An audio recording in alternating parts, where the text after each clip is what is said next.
والصلاة والسلام على سيدنا رسول الله وعلى آله وصحبه ومن والاه أما بعد.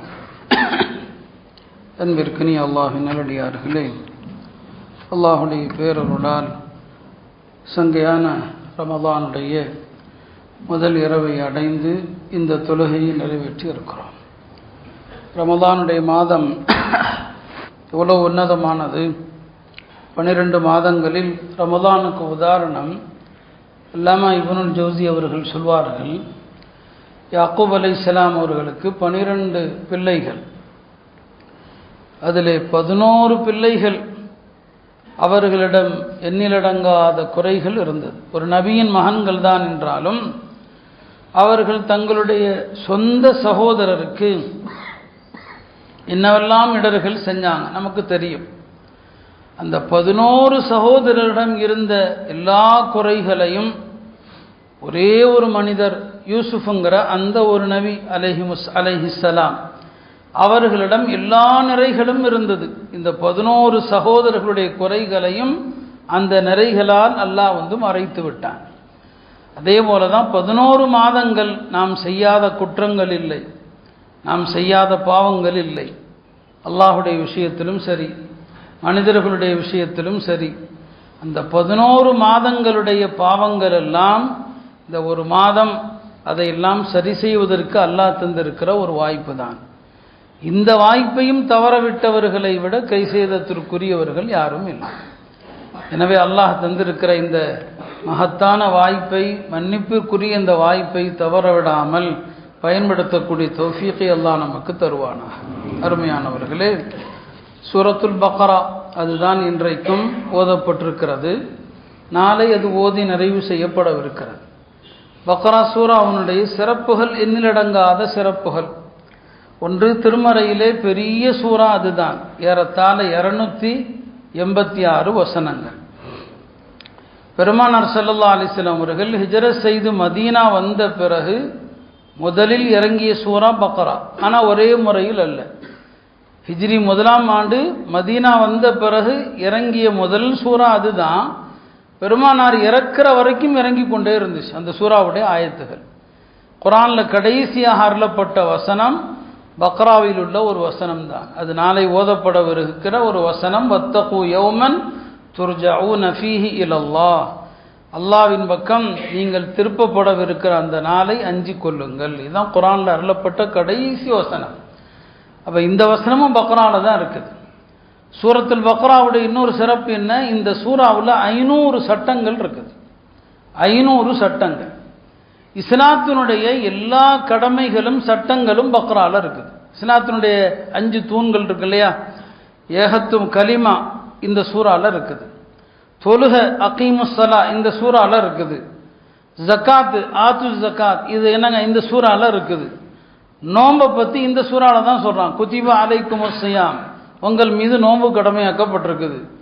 ஹஜ்ஜு இந்த சூறாவில் இருக்கு. அத்திமுல் ஹஜ்ஜ வல் உம்ரத லில்லாஹ், அல்லாஹ்வுக்காக ஹஜ்ஜை உம்ராவையும் நிறைவேற்றுங்கள். ஹஜ்ஜினுடைய எல்லா சட்டமும், அரஃபாத்தில் தங்குறது இந்த சூறாவில் இருக்குது. முஸ்தலிஃபாவில் தங்குறது இந்த சூறாவில் இருக்குது. கல்லறிகிறது பக்ரால சொல்லப்படுது. அதனால தான் பெருமானார் ஸல்லல்லாஹு அலைஹி வஸல்லம் அவர்கள் இப்னு மஸ்ஊத் ரலியல்லாஹு அன்ஹு அவர்கள் வினால கல்லறியும் போது இப்படி தான் கல்லறிவாங்க. இந்த இடத்தில் தான் யாருக்கு சூரத்துல் பக்ரா அருளப்பட்டதோ அவர்கள் கல்லறிந்தார்கள். ஏன் பக்ரா சூரா அருளப்பட்டதுன்னு சொன்னாங்க? பக்ரால தான் கல்லறியதை பற்றியும் வருது. அப்போ இந்த சூறால இஸ்லாத்தின் 5 கடமையும் வருது.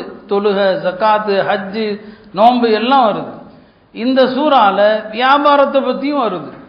இந்த சூறால தான் பெரிய ஆயத்து இருக்கு குர்ஆனில், ஆயத்துல் முதாயனா. வியாபாரத்தில் பொருளை வாங்கிட்டோம், காசு கொடுக்கல, கடன் ஒப்பந்தம் எழுதுறதை பற்றி அல்லாஹ் சொல்கிறான். வியாபாரத்தை பற்றி இந்த சூறால இருக்குது. அஹ்லாக்குங்கிற குணத்தை பற்றி இந்த சூறால இருக்குது. குடும்பவியல் இருக்குது. எப்படி நிக்கா செய்யணும், நிக்காஹில் பிரச்சனை வந்தால் எப்படி சமாதானம் பண்ணணும், சமாதானம் பிரச்சனை சரியாகல எப்படி தலாக் சொல்லணும் இந்த சூறால இருக்க. தலாக்கு மர்ரத்தான், எப்படி ஒரு தலாக் எப்படி சொல்றது, 2 தலாக் எப்படி சொல்றது, 3வது தலாக் சொன்னா என்ன சட்டம், கணவன் இறந்து விட்டால் அந்த மனைவி கடைபிடிக்க வேண்டிய இத்தா. அல்லாஹ் அக்பர். இந்த சூறால சொல்லப்படாத சட்டமே கிடையாது. அப்படியானால் பக்ரா சூரா அது இஸ்லாமிய அரசியல் சாசன நூல். அது ஒவ்வொரு நாட்டுக்கும் அரசியல் சாசன சட்டம் வச்சிருக்கிற மாதிரி இந்த பக்ரா சூரா என்பது இஸ்லாமிய அரசியல் சாசனம். எல்லாமே இருக்குது இந்த சூறால. அதான் இந்த சூறாவுக்குரிய ஒரு தனி சிறப்பு. குர்ஆன்ல சிறந்த சூறா எது? பெருமானார் ஸல்லல்லாஹு அலைஹி சொன்னாங்க பக்ரா தான். குர்ஆன்ல சிறந்த ஆயத்து எது? ஆயத்துல் குர்சி. குர்ஆன்ல சிறந்த ஆயத்து எது? ஆயத்துல் குர்சி தான். ஒரு முறை நபி ஸல்லல்லாஹு அலைஹி வஸல்லம் உபய் இப்னு காப்ட்ட கேட்டாங்க. சில நேரங்களில் தோழர்களை சோதிப்பாங்க. உபய் இப்னு காப் சஹாபாக்களில் பெரிய காரி. அவர்கிட்ட கேட்டாங்க குர்ஆன்லயே ஆகச் சிறந்த வசனம் எதுன்னு சொல்லி. அவர் உடனே சொன்னார் ஆயத்துல் குர்சின்னு சொல்லி. அவருடைய ஆய்வில் தான் சொன்னார். நபி ஸல்லல்லாஹு அலைஹி வஸல்லம் அவரை தட்டி கொடுத்து சொன்னாங்க, அபுல் முன்சிர் அவரை பார்த்து சொன்னாங்க, அபுல் முன்சிர் அவர்களே, உம்முடைய அறிவை நான் பாராட்டுகிறேன். உண்மையிலுமே ஆயத்துல் குர்சி தான் குர்ஆனுடைய வசனங்களிலெல்லாம் சிறந்த வசனம், அதுதான். ஆக இப்படி பக்ராவுடைய தனித்தன்மைகளை சொல்லிக்கிட்டே போகலாம். ஹஜ்ரத் இப்னு உமர் ரலியல்லாஹு அன்ஹு அவர்கள் இந்த பக்ரா ஒரு சூறாவை 8 வருஷம் படித்தாங்க. 8 வருஷம். எப்படி இந்த சூறாவுடைய ஒவ்வொரு ஆயத்தினுடைய சட்டங்களையும் விளங்கி விளங்கி விளங்கி 8 வருஷம் படித்தாங்க. சில அறிவிப்புகளில் எப்போ பக்ராவை முழுசாக விளங்கி படித்து முடிச்சுட்டாங்களோ எல்லாருக்கும் ஒரு மாட்டை அறுத்து விருந்தும் போட்டாங்க. இந்த சூறாவே மாடு தானே, ஏன் மாடு அப்படின்னு வருச்சுங்கிறத நான் அதை கடைசியாக சொல்கிறேன். ஏன் இந்த சூறாவுக்கு அந்த பேர் வருது? அதில் ஒரு 2 சம்பவங்கள் இருக்குது. மாடு சம்பவத்தை வச்சு 2 விஷயங்கள் இருக்குது. ஆக இப்படி பல்வேறு சிறப்புகளை கொண்ட ஒரு அழகான அத்தியாயமாக அல்லாஹ் இந்த சூறாவை ஆக்கியிருக்கிறான். அதில் ஒரு சிறந்த ஒரு வசனம் இருக்குதுன்னு சொன்னால் அதான் என்னங்க, ஆயத்துல் குர்சி. ஆயத்துல் குர்சியில் அல்லாஹுடைய திருநாமம் 18 முறை வருது ஒரே ஆயத்தில். அது எப்படிங்க ஒரே ஆயத்தில் அல்லாஹ் அல்லான்னு 18 தடவை வருதா? அப்படி விளங்கிறாதீங்க. அல்லாஹ்ங்கிற திருநாமத்தை குறிக்கின்ற அந்த மொத்த வார்த்தைகள் அல்லாஹு லா இலாஹ இல்லா ஹுவல் ஹய்யுல் கய்யூம், அந்த ஹுவ அல்லாஹ் தான் குறிக்குது. அது 2 ஆயிடும். லா தஅஹுதுஹு, அவனுக்கு தூக்கம் வருவதில்லை, அந்த ஹூ அல்லாஹ் தான் குறிக்குது. இப்படியே அல்லாஹ்வை குறிக்கக்கூடிய அந்த வார்த்தைகள் மொத்தம் இந்த ஒரு ஆயத்தில் 18 முறை வருது. அல்லாஹ்வுடைய திருநாமங்கள் 5 திருநாமங்கள் இந்த ஆயத்துல் குர்சியில் வருது. அல்லாஹ் வருது, ஹய் வருது, கய்யூம் வருது, அதே போல அல் அலியுல் அஸீம்னு வருது. அல்லாஹ்வுடைய 5 திருநாமங்களை குறிக்குது. குர்ஆன்ல ஆகச் சிறந்த என்னங்க ஆயத்தின் ஏன் இதை சொல்லப்படுது? இறைவன் யார் அப்படின்னு யார் கேட்டாலும் உங்களுக்கு ஆயத்துல் குர்சியுடைய மொழிபெயர்ப்பு தெரிஞ்சா சொல்லிடலாம். அல்லாஹ் யாருங்க? இறைவன் யாரு? அவன் பாஷையில் கடவுள்லாம் யாருப்பா? கடவுள் தன்மை என்ன? இந்த சூறா வச்சு நீங்க சொல்லிடலாம். ஒரு இந்துவே கேட்குறான், ஒரு இணை வைப்பாளனே கேட்குறான், கடவுள் யாரு? உங்களுக்கு ஆயத்துல் குர்சி தெரிஞ்சா சொல்லிடலாம். எல்லா அம்சங்களையும் விளக்கிறது. அல்லாஹு லா இலாஹ இல்லாஹு, அல்லாஹ்னு ஒருத்தன் இருக்கிறான், அவனுக்கு இணை இல்லை. அல் ஹய்யுல் கய்யூம், அவன் நித்திய ஜீவன், நிலையானவன். லா தஅஹுதுஹு சினத்துன், கடவுளுக்கு தூக்கம் வராது. ஏன்னா நம்ம நாட்டில் இருக்கிற மதங்களுடைய கதைகளை எல்லாம் கேட்டினா கடவுள் தூங்குவார் ராத்திரி. காலையில் அவரை எழுப்புறதுக்கு பாட்டு படிக்கப்படும் கோயில்களில். அது தமிழ் இலக்கியங்கள்லாம் படிச்சிருந்தா உங்களுக்கு தெரியும். கோயிலில் கடவுளை எழுப்புறதுக்கு பாட்டு இருக்குது. நான் கற்பனையாக சொல்லலை, பாட்டு படித்து கடவுளை எழுப்புவாங்க. எவ்வளோ பெரிய அநீதி! அப்போ கடவுளுக்கு தூக்கம் கிடையாது. லா தஅஹுதுஹு சினத்துன் வலா நௌம், இறைவனுக்கு தூக்கம் இல்லை. பனு இஸ்ராயீல்கள் மூசா அலைஹிஸ்ஸலாம்கிட்ட கேட்டாங்க, ஏன்னா அது தொந்தரவு கொடுக்குற கூட்டமாச்சு, அது எப்படி அல்லாஹ் தூங்காமல் இருக்கிறான்னு சொல்லி. அல்லாஹ் எப்படி தூங்காமே இருக்கிறான்? மூசா அலைஹிஸ்ஸலாம் அல்லாஹ்ட்ட சொன்னாங்க, யாரெல்லாம் இந்த பயலுக நீ எப்படி தூங்காமல் இருக்கிறேன்னு கேட்டுக்கிட்டே இருக்கிறாங்க. அப்போ சொன்னாங்க, ஒரு 2 பேர் கையில் ராத்திரி கண்ணாடி குடுவையை கொடுத்து ராத்திரி பூரா தூங்காமல் உட்கார சொல்லுங்கன்னா. மூசா அலைஹிஸ்ஸலாம் ஒரு 2 பேரை கூப்பிட்டு கண்ணாடி குடுவை 2 கண்ணாடி குடுவை கொடுத்து தூங்காமல் இருங்கப்பான்னா. அவங்க எவ்வளோ நேரம் தூங்காமல் இருப்பாங்க? கொஞ்சம் அப்படியே முட்டை கீழே விடுற மாதிரி போக, அப்புறம் பிடிக்க, ஒரு கட்டத்தில் நல்லா தூங்கி கண்ணாடி குடுவை கீழே விழுந்துருச்சு, உடஞ்சி போச்சு. அப்போது ஒரு கண்ணாடி குடுவை கூட தூக்கம் உள்ளவன் அதை கூட பாதுகாக்க முடியாது. இவ்வளோ பெரிய பிரபஞ்சத்திற்கு அதிபதியான அல்லாஹ் தூங்குனா என்ன ஆகும்? இந்த வானம் பூமி என்ன ஆகும் தூங்குனா? அப்போ கடவுள் உறக்கமற்றவன். உறக்கங்கிறது எப்படி கடவுளுக்கு இருக்க முடியும்? இப்படி இந்த ஆயத்து அல்லாஹ்வுடைய வல்லமை 10, ஒரே ஆயத்தில் 10 வாக்கியங்கள் 10 செய்திகள் இருக்கு ஆயத்துல் குர்சியில். ஒரே ஆயத்து தான், 10 வாக்கியம் 10 செய்தி. அல்லாஹ்வுடைய குர்சியை பற்றி வருது. குர்சினா என்ன? அல்லாஹ்வுடைய அர்ஷுக்கு கீழே இருக்கிறதான் குர்சி.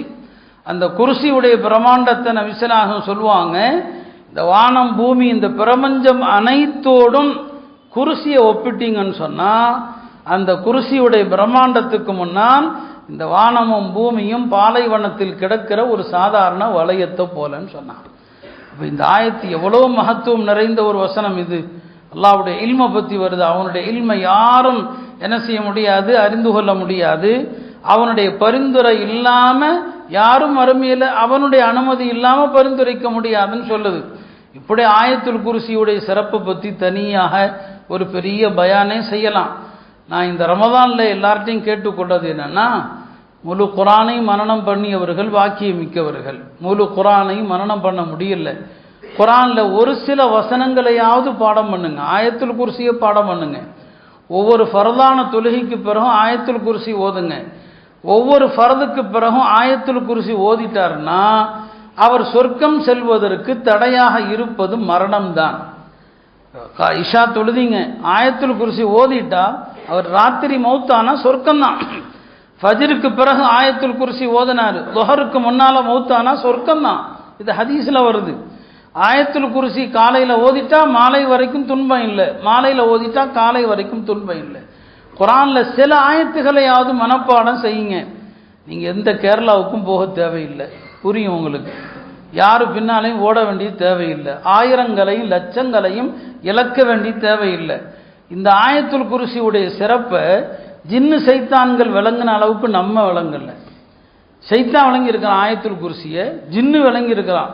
இல்லைங்களா? பல சஹாபாக்களுடைய வாழ்க்கையில் நடந்திருக்குது. அபு அய்யூபுல் அன்சாரி அவர் வீட்டில் ஒரு அலமாரியில் பேரிச்சம்பழம் வச்சுருந்தார். மனுஷன் மட்டும் திருட வரமாட்டான், ஜின்னு சைத்தானும் திருட வரும். அது பல ரூபத்தில் வரும். ஒரு நாள் அபு அய்யூபுல் அன்சாரி வீட்டில் ஒரு ஜின்னு வந்துருச்சு. சரிங்களா? அவங்க என்ன செஞ்சுட்டாங்க, போய் பிடிச்சிட்டாங்க. ஜின்னு மனித ரூபத்திலையும் வரலாம், எந்த தோற்றத்துலையும் வரலாம், பிடிச்சிட்டாங்க. அப்போது அந்த ஜின்னு இனிமேல் வரமாட்டேன், அல்லாஹ் மீது சத்தியமா அப்படின்னு என்னை விட்டுருன்னு சொல்லி அவங்களும் விட்டுட்டாங்க. மனுஷன் நினச்சிக்கிட்டாங்க. மறுநாள் பெருமானாருடைய சபைக்கு வர்றார். நபிசுல்லாம் கேட்டாங்க, ராத்திரி வந்த கைதி என்னப்பானான்னு கேட்டாங்க. இதை கேட்டாங்க நபிசுல்லாஸ்லாம். அவர் சொன்னார், யாரும் சொல்லதான் வந்தான், நான் பிடிச்சேன், இனிமேல் நான் வரமாட்டேன்னு சத்தியம் போட்டு சொன்னான், அதனால் நான் விட்டுட்டேன், இன்றைக்கும் வருவான் பாரு அப்படின்னு சொன்னான். 2வது நாளும் வந்தான், அவர் பிடிச்சிட்டாங்க. அவர் 2வது நாளும் சத்தியம் பண்ணார், நான் இனிமேல் வரமாட்டேன், என்னை விட்டுருங்கன்னு சொல்லி விட்டுட்டாங்க. பெருமானார் அடுத்த நாளும் கேட்டாங்க நபிசுல்லாஸ்லாம், அவங்க நம்ம சத்தியம் பண்ணா விட்டேன், இன்றைக்கும் வருவான் பாருன்னு சொன்னாங்க. 3வது நாள் பிடிச்சிட்டாங்க. சொன்னாங்க, இல்லை இந்த முறை உன்னை மன்னிப்பதா இல்லை, நபிசுல்லாஸ்லாம் அவங்ககிட்ட போய் உன்னை விடாமல் நான் நிறுத்தாமல் விடமாட்டேன்னு சொன்னான். இப்போ அவன் சொன்னான், இல்லைப்பா என்னை விட்டுரு, நான் உனக்கு ஒரு ஆயத்தை சொல்லித்தரேன், அதை ஓதுனா சைத்தானோ எந்த எதிரியும் உன் பக்கத்துலேயே வர முடியாது. அது என்ன ஆயத்து? அப்போ அந்த ஜின்னு சொல்லி கொடுத்தது அதான் ஆயத்துல் குர்சி, அதை ஓதுங்கன்னு சொல்லி. மறுநாள் காலையில் நபிசுல்லாஸ்லாம் அவங்கள்ட்ட வரும்போது பெருமானார் கேட்டாங்க, நேற்று இரவு வந்தான், இந்த மாதிரி எனக்கு ஒரு இதை சொல்லி கொடுத்தான்னு சொல்லி. அப்போ நபி அவங்க சொன்னாங்க, அவன் சொன்னது உண்மை, ஆனால் அவன் பொய்யனாக இருக்கிறான். அவன் உண்மை தான் அந்த ஆயத்துல் குர்சி ஓதுனா சைத்தான் வரமாட்டாங்கிறது உண்மை, ஆனால் அவன் பொய்யனாக இருக்கிறான். பிறகு சொன்னாங்க, வந்தது மனிதன் அல்ல, ஒரு ஜின்னுன்னு சொன்னாங்க. அப்போ ஆயத்துல் குர்சி ஓதினா ஜின்னையும் வெல்லலாம் என்பது தெரியுது. பல சஹாபாக்களுக்கு ஜின்னுகள் ஆயத்துல் குர்சியை கற்றுக் கொடுத்துருக்கு. அதிலிருந்து நீங்கள் அதை விளங்கிங்க. இப்னு மஸ்ஊத் ரலியல்லாஹு அவர்கள் ஒரு நாள் தம் தோழர்களுக்கு சொன்னாங்க, மனிதர்களை விட ஜின்னுகளை விட வலிமையானவர்கள் காமிலான முஸ்லிம்கள் தான் சொன்னாங்க. பிறகு சொன்னாங்க, ஒரு நபித்தோழரோடு ஒரு ஜின்னு மோத வந்தது, அந்த நபித்தோழர் அந்த ஜின்னை வீழ்த்தி விட்டார், ஒரே அடியில் வீழ்த்திட்டான். அந்த நபித்தோழர் அந்த ஜின்னை பார்த்து கேட்டாங்க, நீ என்ன இவ்வளோ பலவீனமாக இருக்கிற, உங்கள் இனமே இப்படித்தானான்னு கேட்டாங்க. அந்த ஜின்னு சொல்லிச்சு, இல்லை நாங்கள் வலிமையானவர்கள், என் இனத்திலே நான் தான் வலிமையானவன், இன்னொரு தடவை மோதலாம் வாங்க. 2வது தடவையும் அந்த சஹாபி அந்த நபித்தோழர் அந்த ஜின்னை வீழ்த்தினாங்க. 3வது தடவை போட்டி கூட 3வது தடவை வீழ்த்திட்டாங்க. 3 தடவை வீழ்த்திட்டாங்க. அப்போ அந்த ஜின்னு சொல்லிச்சு, என்னை 3 தடவை வீழ்த்திட்டீங்க, நான் உங்களுக்கு ஒரு ஆயத்தை சொல்லித் தருகிறேன், இந்த ஆயத்தை ஓதுனா உங்களுக்கு எந்த ஜின்னும் பக்கத்தில் வராது.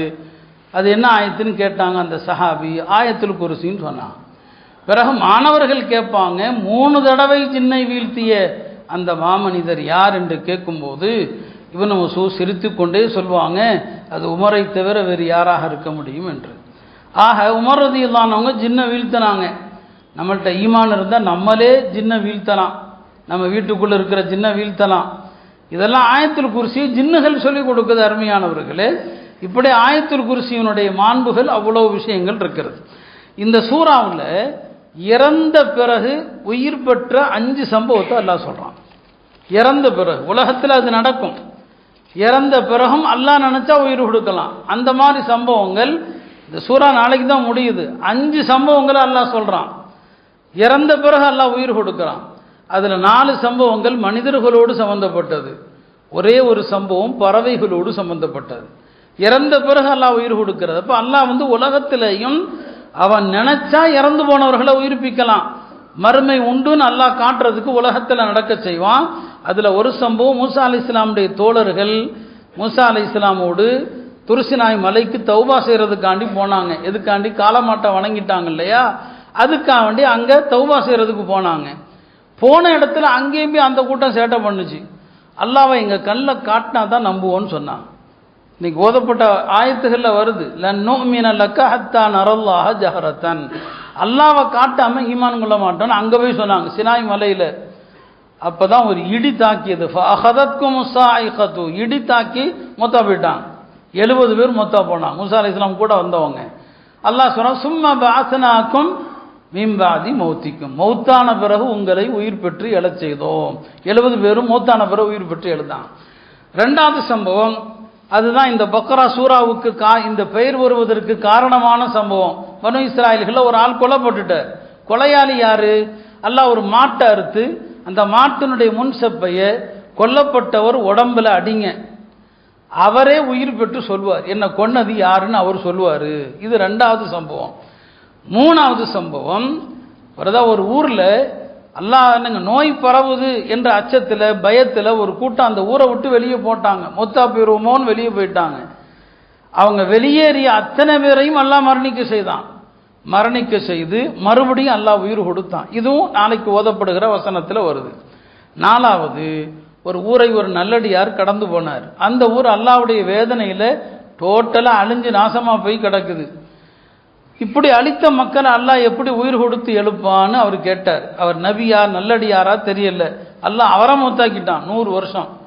100 வருஷத்துக்கு பிறகு அல்லாஹ் உயிர் கொடுத்து எழுப்புனான். எவ்வளோ நேரம் தூங்குனீங்கன்னு கேட்டான். எவ்வளோ நேரம் நீங்கள் கண்மூடி இருப்பீங்கன்னு சொல்லி. பிறகு அல்லாஹ் சொன்னான், 100 வருஷம் தூங்கியிருக்கீங்க, உங்கள் குதிரையை பாருங்கள், உங்கள் சாப்பாட்டை பாருங்கள், எல்லாம் அப்படியே இருக்குது. இது இந்த சூறாவில் வரக்கூடிய 4வது சம்பவம். 5வது சம்பவம், இப்ராஹிம் அலைஹிஸ்ஸலாம் அல்லாஹ்ட்ட கேட்டாங்க, அல்லாஹ் நீ எப்படி இறந்தவர்களை உயிர்ப்பிக்கிறாயின்னு சொல்லி. அல்லாஹ் கேட்டான், என்ன இப்ராஹிமே நம்பிக்கை இல்லையான்னு கேட்டான். இல்லை நான் இன்னும் நல்ல உறுதியாக நம்புறதுக்கு தான் கேட்குறேன்னு சொல்லி அல்லாஹ் 4 பறவையை பிடிச்சி 4 பறவையை அறுத்து எல்லா மலைகளில் வைக்க சொன்னான். பறவைகளை அறுத்து அதனுடைய உறுப்புகளை எல்லாம் மலைகளில் துண்டு துண்டாக வச்சாங்க. சரிங்களா? அல்லாஹாலா அது எல்லாத்தையும் ஒன்று சேருன்னா எல்லா பறவைகளையும் ஒன்று சேர்ந்துருச்சு. 5 சம்பவங்கள் அல்லாஹ் சொல்கிறான், இறந்த பிறகு அல்லாஹ் உயிர்ப்பிக்கும் ஆற்றல் உடையவன் என்பதை காட்டுவதற்கு. ஆக இப்படி பல்வேறு விஷயங்களை கொண்ட ஒரு அற்புதமான சூரா தான் பக்ரா. எனவே பக்ரா ஓதக்கூடிய வழக்கத்தை வச்சுக்கோங்க. பக்ரானா பசுமாடுன்னு அர்த்தம். இது எப்படி வந்தது இந்த பெயர்? பனு இஸ்ராயல்களில் ஒரு பெரிய மனிதர் இருந்தார். அவருக்கு வாரிசுகள் யாருமே இல்லை. அவருடைய சகோதரருடைய மகன் மட்டும்தான் இருக்கிறார். யாருமே வாரிசு இல்லைன்னா சகோதரருடைய மகன் வாரிசாவான். இவர் சீக்கிரம் மூத்தா போகணுங்கிற ஆசையில் அவரை கொன்னுட்டு, அவர் சொத்துக்கு ஆசை என்னங்க சீக்கிரம் வாரிசாகணும்னு சொல்லி அவரை கொன்னுட்டு ஒரு இடத்துல கொண்டு போய் போட்டான். அவனே கொன்று போட்டுட்டு அடுத்த நாள் காலையில் அந்த வீட்டுக்கு பக்கத்தில் போய் ஏதோ எங்கள் பெரிய தந்தையை கொன்னுட்டீங்களேன்னு சொல்லி சத்தம் போடுறான். அவங்கெல்லாம் நாங்கள்லாம் கொல்லலப்பான்னு சொல்லி பிரச்சனை முத்துது. மூசா அலைஹிஸ்ஸலாம்கிட்ட வர்றாங்க. மூசா அலைஹிஸ்ஸலாம் அல்லாஹ்ட்ட கேட்குறாங்க. அல்லாஹ் சொன்னால் ஒரு மாட்டை அறுக்க சொல்லுங்க, அந்த மாட்டினுடைய ஒரு பகுதி எடுத்து இறந்த ஒரு உடம்புல அடிக்க சொல்லுங்க, அவர் எஞ்சி சொல்லுவார் யார் தன்னை கொன்றதுன்னு சொல்லுவாருன்னு சொல்லி அல்லாஹ் மாட்டை தான் அறுக்க சொன்னான். மூசா அலைஹிஸ்ஸலாம் சொன்னாங்க, இப்போ ஒரு மாட்டை அருங்கப்பான்னு நான். அந்த கூட்டம் எவ்வளோ மோசமான கூட்டம். யூதர்கள் நபிமார்களிடத்திலேயே மோசமாக நடந்தவங்க முஸ்லீம்கள்ட்ட எப்படி நடப்பாங்க யோசிச்சு பாருங்க. எவ்வளோ மோசமான கூட்டம். முதல்ல நம்பவே மறுத்தாங்க. என்ன மூசா எங்களுக்கு கேள்வி பண்ணியான்னு கேட்டாங்க.